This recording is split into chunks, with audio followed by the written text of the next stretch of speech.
আসামি নামাইছে, নামার পর পুলিশ বেলে গেছে, কার সাথে হ্যান্ডশিপ করতে গেছে, তাই আসামি দৌড়ে পালাইছে। এখানে কয়েকজন মানুষ খোঁজাখুঁজি করতেছে, আমরা শুনলাম যে আসামি হ্যান্ডক্যাপ নিয়ে পালাইছে। পরে আসলাম সাধারণ মানুষ, আমরা আসলে সহযোগিতা করলাম।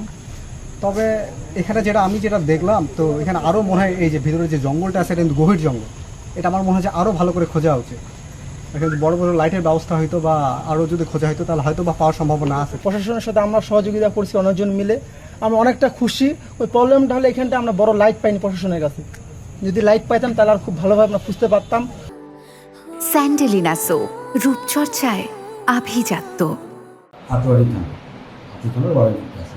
যতটুকু আমাকে জানালেন যে তাদের একটা ওয়ারেন্টি আসামি আমাদের বাস স্ট্যান্ড থেকে পালিয়েছে। আমাদের তাদের যে টিম আছে তাদেরকে সহযোগিতা করার জন্য আমাদের সহযোগিতা কামনা করেন। তৎক্ষণাৎ আমি আমার মোবাইল 4 ইনচার্জ PSI উবায়দুল সহ তার টিমকে সেখানে পাঠাই। আমরা খোঁজাখুঁজি করছি। ইতিমধ্যে আমাদের জেলা পুলিশ মহোদয় আসছেন সেখানে।